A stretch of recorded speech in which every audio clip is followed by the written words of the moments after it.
¿Por qué será que cuando un hueso se rompe, el personal médico puede, señalar una radiografía, mostrar esa línea blanca ahí medio irregular y decir con total tranquilidad, ahí está el problema?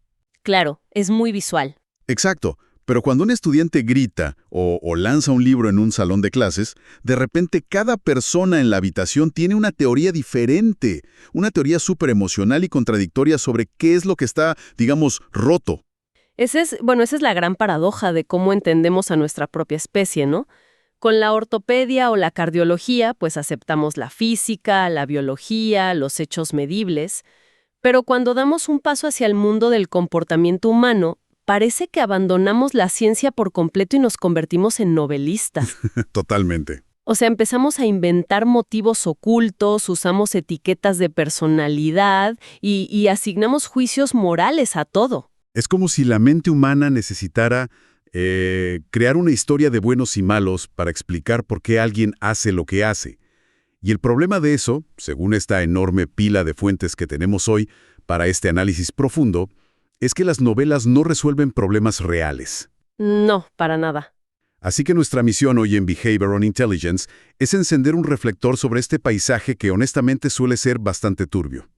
Vamos a explorar la ciencia detrás de nuestras acciones a través del lente del conductismo radical y el análisis conductual aplicado. Sí, y basándonos en la lista de tareas de la sexta edición para la certificación de analistas. Exacto. El objetivo, para quienes nos escuchan, ya sean estudiantes, profesionales o simplemente curiosos, es ofrecer un atajo directo para entender qué es realmente el comportamiento, eliminando de una vez por todas toda la subjetividad que nos nuble el juicio. Y fíjate que el primer obstáculo que los textos nos piden derribar es precisamente nuestro propio lenguaje cotidiano. ¿A qué te refieres exactamente? Pues a que la mayoría de las veces limitamos la palabra conducta a una especie de evaluación ética. Decimos que alguien se porta bien como si fuera una virtud mágica inherente o se porta mal como si fuera un defecto de fábrica. Muy bien, vamos a desempacar todo esto. Si la ciencia nos dice que estamos mirando el concepto desde el ángulo equivocado, entonces necesitamos una definición clínica dura y pura. Así es. Y para entender el comportamiento, las fuentes nos presentan una herramienta metodológica que tiene francamente un nombre que suena a película de terror de los años 50, la famosa prueba del hombre muerto. Es un título inusual, lo admito, pero te digo algo, es la regla empírica más brillante y útil del análisis de conducta. Pero antes de llegar a la prueba en sí, la definición clínica, a nivel de certificación, que establecen los textos es que el comportamiento es, simplemente, todo lo que hacen las personas. O sea, todo. Todo. Técnicamente es la actividad de un organismo vivo en interacción con su entorno. Pero claro, todo lo que hacen es un paraguas gigantesco. Podría ser cualquier cosa, ¿no? Precisamente. Abarca desde la activación de una sola neurona o un parpadeo involuntario hasta la ejecución de una sinfonía compleja o el acto de pulir un automóvil. Es cualquier cambio físico y medible. ¡Wow! Y para evitar que los profesionales confundan estados del ser con conductas reales, se utiliza la prueba del hombre muerto. Ese es un truco infalible para los exámenes, por cierto. La regla establece una premisa muy simple. Si un hombre muerto puede hacerlo, entonces no es una conducta. A ver, pongamos eso a prueba con los ejemplos del texto para aterrizarlo. Si alguien está sudando por el calor, o dando golpecitos con el pie en el piso por estrés, Ajá. un hombre muerto definitivamente no puede hacer ninguna de esas cosas. Son procesos biológicos o mecánicos activos. Por lo tanto, ¿califican como conducta? Así es, pasan la prueba. Pero ahora imagina que alguien dice, bueno, el problema de conducta de mi paciente es que se niega a usar sus anteojos. Su conducta es tener los anteojos en el bolsillo. Ok, Si le pones unos anteojos en el bolsillo a un hombre muerto, él también puede tenerlos en el bolsillo. Por lo tanto, tener algo no es un comportamiento, es un estado estático. claro, tiene sentido. La acción de sacar los anteojos y ponerlos en el rostro, eso sí involucra el sistema motor de un organismo vivo. Eso sí es conducta. Me encanta la simplicidad de la regla, de verdad. Pero aquí veo una fricción filosófica gigantesca con la vida real. Pensemos en un escenario súper común. Un niño en la escuela que simplemente se queda sentado en su pupitre mirando al vacío ignorando por completo su tarea de matemáticas. El clásico estudiante inatento. Exacto. Cualquier docente diría que ese es un mal comportamiento, que está desafiando la autoridad. Pero si aplico la regla, un hombre muerto también puede quedarse sentado sin hacer nada. Entonces, la inactividad o la desobediencia pasiva no son conductas. Radical que guía a estas fuentes, la inactividad absoluta es un mito biológico. La falta de acción no es una conducta medible. Espera, ¿no se puede medir? No, porque no hacer la tarea falla la prueba del hombre muerto. En nuestros cursos y supervisiones siempre hacemos énfasis en este error común. Un profesional no puede medir el vacío de una acción no realizada. O sea, entonces, ¿cómo diablos abordas el problema si no puedes medir lo que el niño no está haciendo? Pues observando lo que sí está haciendo en su lugar. El organismo siempre está interactuando con su entorno. Si no está escribiendo en el papel, tal vez está mirando los pájaros por la ventana. Ajá. O tal vez está trazando patrones imaginarios en el escritorio con el dedo. O incluso, desde la visión del conductismo radical, pensar y soñar despiertos son conductas privadas. Esas son las respuestas reales, físicas y presentes. Wow. Cambiar la perspectiva de ausencia de obediencia a presencia de una conducta alternativa es lo que realmente nos permite encontrar variables para trabajar. Ese es un giro de paradigma masivo. Significa que pasamos de juzgar intenciones invisibles a medir una realidad física constante. Y hablando de medir, las fuentes mencionan que no podemos simplemente registrar un mar de acciones aleatorias, ¿verdad? Para que esto tenga utilidad clínica, necesitamos agruparlas. Exacto. Y ahí es donde entra la diferencia fundamental entre una simple respuesta y una clase de respuestas. Sí, y esta distinción es el pilar de cualquier intervención. Una respuesta es una sola instancia aislada. Digamos que levantas el brazo izquierdo una sola vez. Eso es una respuesta. Ok, una sola acción. Pero la vida no opera en incidentes aislados. Operamos en clases de respuestas, que son grupos de comportamientos que comparten una similitud crucial. Las agrupamos principalmente de dos maneras: por cómo se ven físicamente, lo que llamamos su topografía, o por su función. El texto da ejemplos de topografía como conductas que involucran el uso de las manos. Podría ser aplaudir, lanzar una piedra o escribir. Físicamente, el motor anatómico es el mismo. Ajá. Pero al leer las fuentes, queda clarísimo que la función es la verdadera estrella del espectáculo aquí. Es que la función lo es todo, porque explica el por qué. Agrupar por función significa reunir respuestas que, aunque tengan requerimientos motores totalmente distintos, o sea, se ven súper diferentes, logran el mismo impacto exacto en el entorno. A ver, déjame ver si puedo deducir el mecanismo con una analogía de la vida diaria. Supongamos que estoy en una cafetería, está llena de gente y necesito llamar la atención de mi amigo que está al otro lado del mostrador. Ok, buen escenario. Mi cerebro tiene un catálogo de opciones. Puedo gritar su nombre a todo pulmón. Puedo hacer una bola con una servilleta y lanzársela. O puedo caminar a través del local y darle un golpecito en el hombro. Topografías totalmente diferentes. Exacto, topográficamente son mundos distintos. Una involucra las cuerdas vocales, otra la física de proyectiles y otra, pues, locomoción completa. Pero las tres logran alterar tu entorno de la misma manera. Tu amigo voltea a mirarte, accedes a su atención. Y por eso evolutivamente nuestro cerebro las agrupa en la misma clase de respuestas. A mi cerebro no le importa el método, le importa la eficiencia.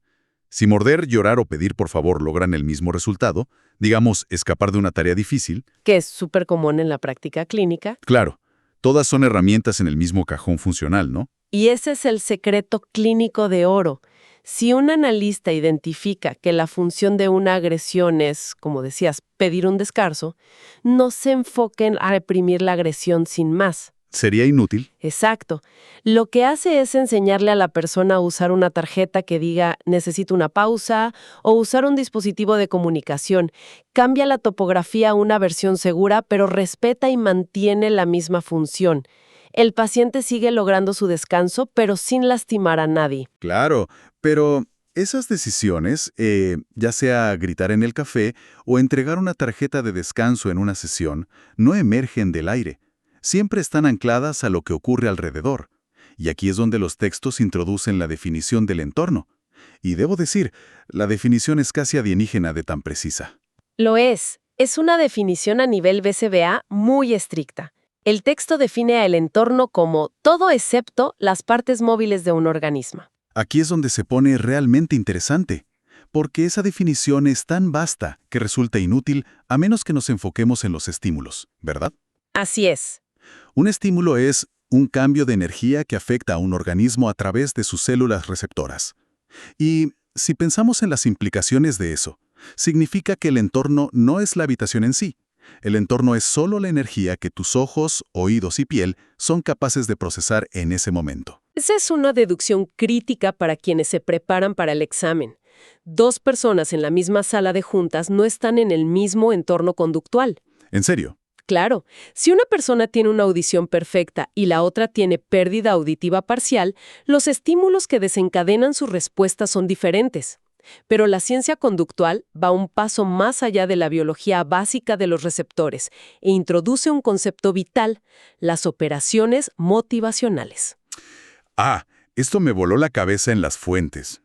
Porque explica por qué un mismo estímulo funciona un lunes, pero no un martes. Exactamente. Para usar otra analogía, piensa en la vibración de una notificación de teléfono en tu bolsillo. Físicamente, el estímulo es idéntico siempre, ¿no?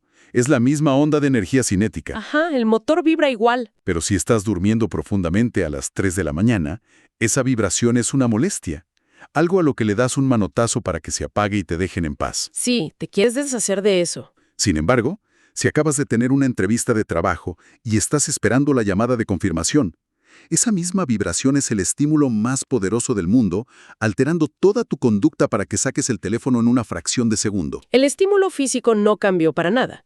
Lo que cambió fue el valor de la consecuencia debido a tu estado interno o contexto. Eso es una operación motivacional o MO. Variables como la privación, estar desesperado por una llamada o tener muchísima hambre aumentan drásticamente el valor de un refuerzo. ¿Y al revés? Por el contrario, la saciedad, por ejemplo, acabar de comer un banquete gigante, reduce el valor de la comida a cero, alterando qué comportamientos vas a emitir a continuación. Ya no vas a pedir comida. Entonces, si el valor del entorno está en un flujo constante, debido a estas operaciones motivacionales, ¿cómo hace el cerebro para mapear qué conducta debe usar para conseguir lo que necesita? O sea, ¿cómo se crea ese aprendizaje desde cero? Bueno, las fuentes dividen la mecánica del aprendizaje en dos grandes procesos. El primero, que no requiere mucha explicación porque es culturalmente famoso, es el condicionamiento respondiente o el emparejamiento estímulo-estímulo. Claro, el clásico perro de Pavlov salivando al escuchar la campana. Exactamente. Es el control de reflejos involuntarios. El manual usa un ejemplo clínico muy bueno. Sobre el entrenamiento para ir al baño en la infancia, emparejas un sonido neutral, como un temporizador, con el acto biológico incondicionado del alivio fisiológico. ¿Ok? Con suficiente repetición de esa superposición en el tiempo, el sonido del temporizador por sí solo activa la urgencia en el niño. Pero, siendo honestos, la mayor parte de nuestra vida adulta no está regida por salivar frente a campanas o reaccionar a temporizadores, ¿verdad? No, claro que no. Esa biología de reflejos automáticos es la base, obvio, pero no explica por qué elijo, no sé, revisar mis redes sociales en lugar de terminar un reporte importantísimo en el trabajo. Y por eso el texto dedica la mayor parte de su peso al verdadero titán del comportamiento humano, el condicionamiento operante. Si el respondiente está controlado por lo que ocurre antes de la conducta, el operante está dictado de manera absoluta e implacable por lo que ocurre después. Las consecuencias. Las consecuencias. Es un mecanismo puramente darwiniano adaptado al aprendizaje diario. Seleccionamos las conductas que sobreviven en nuestro repertorio basándonos en si la consecuencia fue útil o no. Y el ejemplo clásico del libro de texto es la máquina expendedora. Es un modelo perfecto de refuerzo positivo continuo. Tienes hambre, que es la operación motivacional. Eliges la respuesta de meter monedas y presionar el botón. Ajá. La consecuencia inmediata es que obtienes las papas fritas. Y el cerebro de inmediato registra: antecedente máquina, conducta meter monedas, consecuencia comida. Esto garantiza que la próxima vez que el hambre aparezca frente a una de estas máquinas, la conducta se repita. Tal cual. Pero la mecánica se pone profunda cuando las cosas fallan. Digamos que metes el dinero, la espiral gira, pero las papas se atascan. No solo no consigues la comida, sino que pierdes tu dinero. Biológicamente, tu sistema acaba de recibir un choque negativo. Las fuentes llaman a la pérdida de ese dinero un castigo negativo, porque se retiró un estímulo de valor, que era tu dinero. Ouch. Y el resultado predecible es que, en el futuro, es mucho menos probable que vuelvas a intentar comprar en esa máquina defectuosa en particular. Pero, a ver, llevemos el mecanismo un paso más allá, porque sé que el conductismo explica cosas bastante más oscuras, como las adicciones. ¿Qué pasa si la máquina expendedora funciona? Pero solo a veces, como una máquina tragamonedas en un casino. Si conectamos esto con el panorama general, acabas de describir la estructura de nuestro mundo moderno. El refuerzo intermitente o variable crea las clases de respuestas más resistentes y difíciles de extinguir en toda la biología humana. Más que si te premiaran siempre. 100 veces más. Si una máquina de comida siempre te da papas y de repente falla 3 veces seguidas, dejas de intentarlo rápido. Pero si una máquina tragamonedas o una aplicación de redes sociales te da una recompensa química de dopamina de manera impredecible... Tu cerebro nunca sabe si el próximo intento será el premio mayor. Exacto. Así que sigues jalando la palanca, emitiendo la conducta miles de veces sin descanso. Es escalofriante lo mecánicos que somos en ese sentido, de verdad. Y esto nos lleva a un terreno donde necesito empujar un poco, porque si entendemos que casi todo lo que hacemos está moldeado por este sistema ciego de consecuencias y estímulos, las personas que diseñan intervenciones conductuales, ustedes los analistas, tienen un poder inmenso. Es una gran responsabilidad, sí. Necesitan medir estas cosas sin margen de error para poder alterarlas. Y la herramienta que usan, según las certificaciones que leímos, son las definiciones operacionales. Como hablábamos al principio del programa, la gente usa el lenguaje súper vago como «mi hijo está ansioso» o «este empleado tiene mala actitud». Los manuales prohíben estrictamente este lenguaje para cualquier intervención formal. Y exigen que la conducta se defina con una topografía casi matemática. El ejemplo del texto me dejó pensando bastante. ¿Cuál de todos? El del golpe. Si un maestro dice que un estudiante en una crisis está enojado y golpea, el analista rechaza eso categóricamente y debe escribir, y cito textualmente del manual, dar un puñetazo, un puño derecho cerrado, orientado con el pulgar hacia arriba, golpeando un escritorio con suficiente fuerza para ser audible a 3 metros de distancia, comenzando con el impacto y terminando cuando pierde contacto. Una descripción física irrefutable. Lista para tomar datos exactos. Tengo que ser honesto, mi reacción inicial al leer esto fue de un rechazo total. ¿No es esto profundamente robótico y deshumanizante? Entiendo por qué lo dices. Estás agarrando la frustración muy real de un ser humano, su sufrimiento en ese momento de crisis, y lo estás despojando de toda su carga emocional. Lo conviertes en un problema de física de secundaria sobre vectores de fuerza. No estamos ignorando el sentimiento de enojo subyacente que causó el golpe para empezar. Esto plantea una pregunta importante, y de hecho es la crítica filosófica más común que enfrenta nuestro campo. Pero la respuesta desde el conductismo radical no es que los sentimientos no importen. Para nada. Los sentimientos son comportamiento. Simplemente son eventos privados que ocurren debajo de la piel. El problema clínico es que la ciencia no puede medir los eventos privados de manera confiable desde el exterior para tomar decisiones de tratamiento. Entiendo la limitación empírica. No puedes ver la tristeza o el enojo con un microscopio, pero sigo sintiendo que es frío ignorarlo. Es que no es para ser fríos, es una cuestión de ética y justicia clínica con el paciente. Si basamos un tratamiento en el concepto invisible de enojo, ¿quién decide qué es el enojo? Supongo que cada quien tiene su definición. Exacto. Si tenemos a 3 terapeutas distintos observando al niño a lo largo de la semana, uno podría decir que suspirar fuerte es enojo y registrar un incremento alarmante en la data de crisis. Pero otro terapeuta podría no considerarlo enojo hasta que el niño rompa una ventana. Y los datos recolectados serían basura absoluta.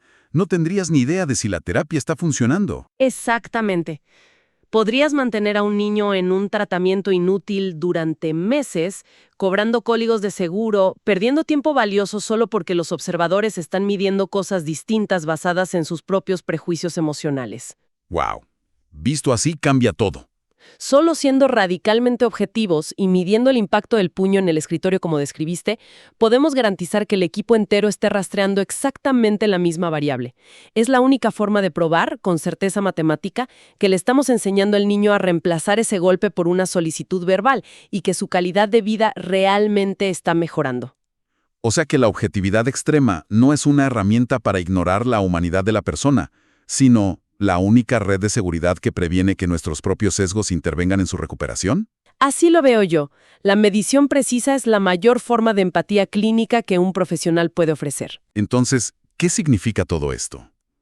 A lo largo de esta pila de manuales de estudio y conceptos complejos, hemos desmontado lo que creíamos saber sobre nosotros mismos. Queda clarísimo que el comportamiento no es un defecto moral del alma, es todo lo que hace un ser vivo bajo la inquebrantable prueba del hombre muerto.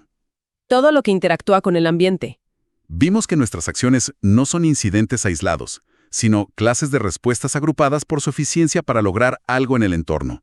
Y ese entorno, filtrado por nuestra propia biología y operaciones motivacionales, nos moldea implacablemente a través del condicionamiento operante, enseñando a nuestro cerebro qué consecuencias valen la pena repetir. Y para lograr un cambio positivo en la vida de alguien, debemos sacrificar nuestras novelas emocionales y reemplazar etiquetas vagas con descripciones operacionales precisas. Porque lo que no se puede definir de manera observable, simplemente no se puede mejorar. Y antes de cerrar este análisis profundo, me gustaría proponer una última idea a la audiencia, algo que surge orgánicamente de todo este tema y que vale la pena meditar. Por favor, un buen desafío intelectual siempre es bienvenido aquí.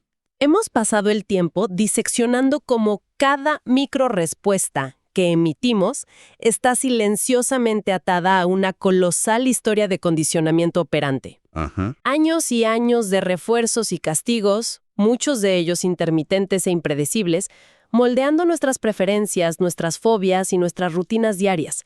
La pregunta es si desarmamos toda esa historia, ¿cuánto de eso que defendemos con tanto orgullo como nuestra personalidad única o nuestro libre albedrío diario, Ok.